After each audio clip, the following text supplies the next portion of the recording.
बहुत समय पहले की बात है। वर्धमान नामक नगर में दंतिल नाम का व्यापारी रहता था।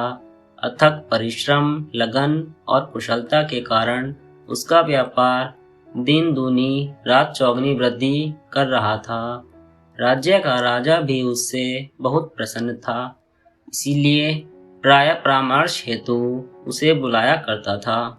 राजा से निकटता के कारण दंतिल के महल में आने जाने पर कोई रोक टोक न थी।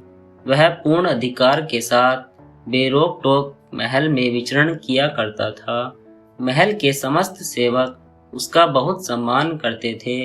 दंतिल की एक सुंदर कन्या थी जो विवाह योग्य हो चुकी थी। अच्छा वर देखकर उसने धूमधाम से उसका विवाह संपन्न किया और पूरे नगरवासियों को एक बड़ा भोज दिया। भोज में नगर का हर व्यक्ति आमंत्रित था। राजघराने से लेकर धनी व्यापारी, सैनिक से लेकर सेवक तक कोई भी ना छूटा था। राजा के महल में झाड़ू लगाने वाला एक सेवक भी भोज में आया हुआ था। वह अनभिज्ञतावश एक ऐसे स्थान पर बैठ गया जो राजघराने के मेहमानों के लिए सुरक्षित था। जब दंतिल ने उसे वहां बैठा हुआ देखा तो आग बबूला हो गया। उसने उसे अपमानित कर भोज से भगा दिया। अपने साथ हुए इस व्यवहार से सेवक क्रोधित हो गया और उसने प्रतिशोध लेने की ठान ली।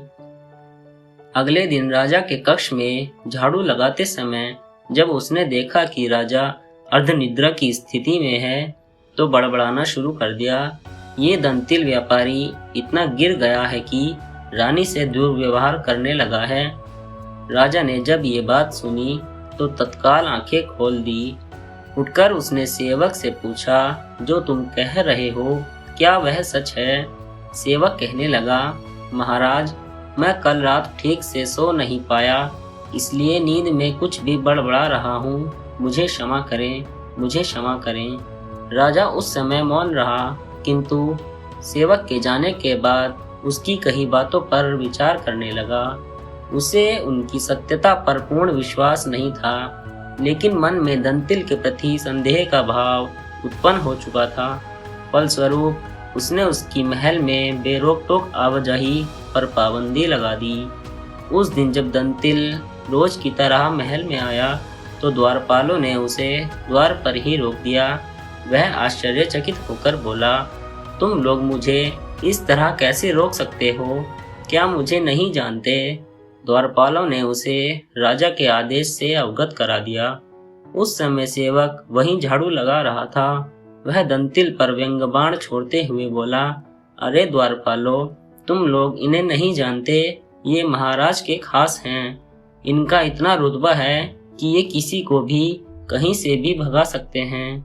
मुझे कल इन्होंने अपने भोज से अपमानित कर भगा दिया था, कहीं तुम लोगों को महल से ना भगा दें।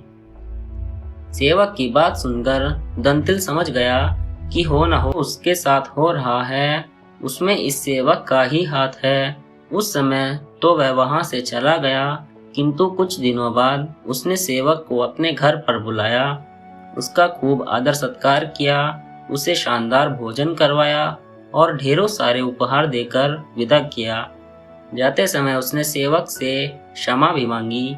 मुझे क्षमा करना मित्र, उस दिन मुझे तुमसे वैसा व्यवहार नहीं करना चाहिए था। इतनी आवभगत से सेवक पहले ही प्रसन्न हो चुका था। दंतिल के क्षमा मांगने पर उसका मन द्रवित हो गया।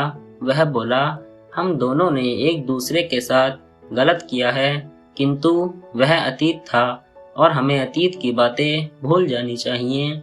मैं आपको वचन देता हूँ कि आपका वो सम्मान पुनः प्राप्त होगा जिसके आप सदा से अधिकारी रहे हैं। अगले दिन राजा के कक्ष में झाड़ू लगाते समय उसने जब राजा को पुनः अर्धनिद्रा की स्थिति में देखा तो बड़बड़ाने लगा, ऐसा मूर्ख राजा मैंने आज तक नहीं देखा। कैसा राजा है यह जो गुसलखाने में खीरे खाता है? जब राजा ने कानों में ये बात पड़ी तो वह क्रोधित होकर उठ बैठा और सेवक से बोला, मूर्ख, तुझमें इतना साहस कि मेरे बारे में ऐसी अनर्गल बात बोले।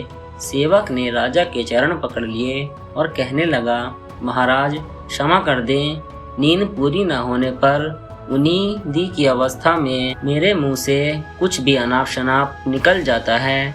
राजा ने उसे क्षमा कर दिया। सेवक कक्ष से बाहर चला गया।